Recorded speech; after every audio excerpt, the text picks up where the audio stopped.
നമ്മൾ നോക്കാൻ പോകുന്നത് സ്റ്റെബിലിറ്റി ഓഫ് ഓട്ടോണോമസ് സിസ്റ്റം.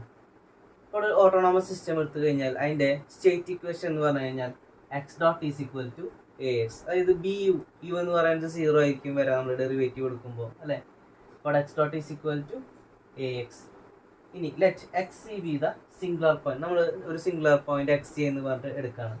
അപ്പോൾ നമ്മൾ സിംഗുലർ പോയിന്റിൽ എന്താ സംഭവിക്കുക, ഡെറിവേറ്റീവ് 0 ആവുന്ന പോയിന്റാണ് നമ്മൾ കഴിഞ്ഞ വീഡിയോയിൽ പറഞ്ഞിരുന്നു അല്ലേ. അപ്പോൾ അതായത് X dot is equal to 0. ആ സമയത്ത് വരുന്ന എക്സിൻ്റെ വാല്യൂവിനെയാണ് നമ്മളവിടെ പറയണത് എന്താണ്, ഈക്വിലിബ്രിയം പോയിന്റ് എക്സ് സി എന്ന് പറയുന്നത്.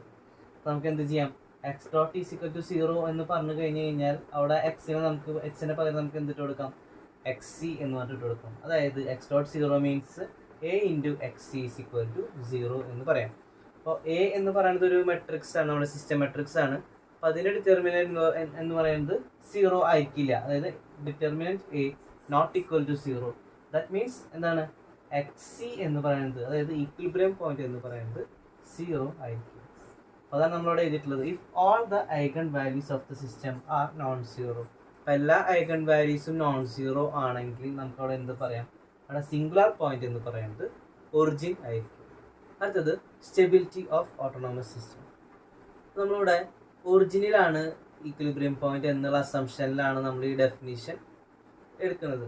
അപ്പോൾ first one, the autonomous system അതായത് X dot is equal to F of X എന്ന് പറയുന്നത് സ്റ്റേബിൾ ആണെന്ന് പറയാം. എപ്പോഴാണെങ്കിൽ നമ്മൾ ഏതൊരു ഇനീഷ്യൽ സ്റ്റേറ്റ്, അതായത് എക്സ് ഓഫ് ടി 0 എന്ന് പറയുന്ന ഇനീഷ്യൽ സ്റ്റേറ്റ് എടുത്തു കഴിഞ്ഞു കഴിഞ്ഞാൽ അവിടെ which is sufficiently close to origin, അതായത് ഒറിജിനോട് അടുത്താണ് ഈ ഒരു ഇനീഷ്യൽ പോയിന്റ് എന്ന് വിചാരിക്കുക. അപ്പം അങ്ങനെയാണെങ്കിൽ എക്സ് ഓഫ് ടി എന്ന് പറയുന്നത് ഈ ഒറിജിനോട് ചേർന്നിട്ടുള്ള പോയിന്റിലേക്ക് അത് കൺവേർജ് ചെയ്യുകയാണെങ്കിൽ as time tends to infinity അവിടെ സിസ്റ്റം എന്ന് പറയുന്നത് സ്റ്റേബിൾ ആണെന്ന് പറയാം. അതായത് നമുക്ക് ഏത് ഇനീഷ്യൽ സ്റ്റേറ്റിൽ നിന്നിട്ട് തുടങ്ങുന്നതാണെങ്കിലും ആ ഒരു ട്രജക്ടറി, അതായത് എക്സ് ഓഫ് ടിയുടെ ട്രജക്ടറി നമുക്ക് ഈ ഒറിജിനോട് ചേർന്നിട്ടുള്ള പോയിന്റിലേക്ക് കൺവേർജ് ചെയ്യുകയാണെങ്കിൽ as time tends to infinity നമുക്ക് അവിടെ സിസ്റ്റം സ്റ്റേബിൾ ആണെന്ന് പറയാം. ഇതാണ് അവിടെ ഫസ്റ്റ് ഡെഫിനിഷൻ എന്ന് പറയുന്നത്. ഇനി രണ്ടാമത്തെ ഡെഫിനിഷൻ എന്ന് പറയുന്നത് അസിംപ്ടോട്ടിക് സ്റ്റെബിലിറ്റിനെ കുറിച്ചിട്ടാണ് അവിടെ പറയുന്നത്. അതിലെങ്ങനെയാണെന്ന് വെച്ച് കഴിഞ്ഞാൽ the autonomous system X dot is equal to F of X is asymptotically stable എന്ന് പറയുമ്പോൾ നമുക്ക് എപ്പോഴായിരിക്കും, if X of T approaches the origin as t tends to infinity എന്ന് പറയുമ്പോൾ അത് ഒറിജിനിലേക്ക് തന്നെ ആ ഒരു ട്രജക്ടറി, അതായത് എക്സ് ഓഫ് ടിയുടെ ട്രജക്ടറി അപ്രോച്ച് ചെയ്യുകയാണെങ്കിൽ as time tends to infinity. അപ്പോൾ അങ്ങനെയുള്ള സിസ്റ്റത്തിന് നമുക്ക് അവിടെ അസിംപ്ടോട്ടിക്കലി സ്റ്റേബിൾ എന്ന് നമുക്ക് അവിടെ പറയാം. ഇനി അടുത്തത് തേർഡ് ഡെഫിനിഷൻ എന്ന് പറഞ്ഞു കഴിഞ്ഞാൽ ഒരു സിസ്റ്റം, അതായത് ഈ autonomous system X dot is equal to F of X എന്ന് പറയുന്നത് അസിംപ്ടോട്ടിക്കലി സ്റ്റേബിൾ ഇൻ ലാർജ് എന്ന് പറയാം.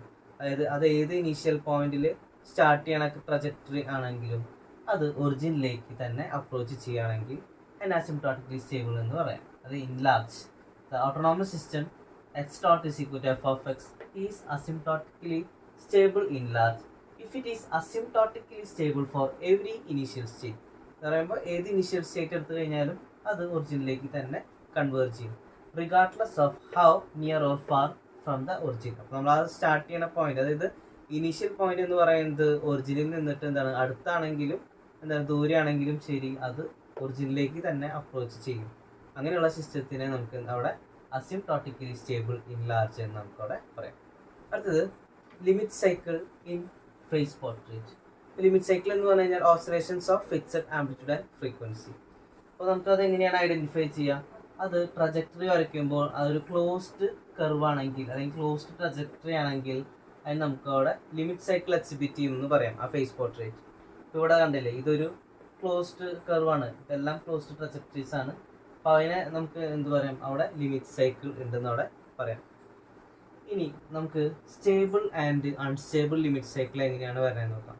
അപ്പോൾ നമ്മളിവിടെ ഒരു ക്ലോസ്ഡ് കർവ് നമ്മളിവിടെ കൊടുത്തിട്ടുണ്ട്. ഈ ഒരു പാത്ത് എന്ന് പറയുന്നത് എന്താണ്, അതൊരു ക്ലോസ്ഡ് കർവാണ്. അപ്പോൾ അതവിടെ ലിമിറ്റ് സൈക്കിൾ ഉണ്ട്. ഇനി അത് സ്റ്റേബിൾ ആണോ അൺസ്റ്റേബിൾ ആണോ നോക്കുന്നത് നമുക്ക്. ഇപ്പോൾ പുറത്ത് നമുക്ക് ഇവിടെ ഒരു കർവ് വരുന്നുണ്ട് അല്ലേ, ഈ ഒരു കർവ് ആ ലിമിറ്റ് സൈക്കിളിലേക്ക് കൺവേർജ് ചെയ്യുന്നുണ്ട്. അതുപോലെ ഇവിടുന്ന് തുടങ്ങണ ഈ ഉള്ളിൽ നിന്ന് തുടങ്ങുന്ന കർവ് ആണെങ്കിലും അത് ഈ ക്ലോസ്ഡ് കർവ് അതായത് ലിമിറ്റ് സൈക്കിളിലേക്ക് അത് കൺവേർജ് ചെയ്യുന്നുണ്ട്. അപ്പോൾ അങ്ങനെ കൺവേർജ് ചെയ്ത് കഴിഞ്ഞാൽ നമുക്ക് അതിനെ എന്ത് പറയാം, അതിനെ സ്റ്റേബിൾ ലിമിറ്റ് സൈക്കിൾ എന്ന് നമുക്ക് ഇവിടെ പറയാം. ഇനി അടുത്തത് വേറൊരു കർവ് കൂടെ കൊടുത്തിട്ടുണ്ട്. അപ്പോൾ ഇവിടെ നമുക്ക് ഇതാണ് ഒരു ക്ലോസ്ഡ് കർവ് എന്ന് പറയുന്നത്.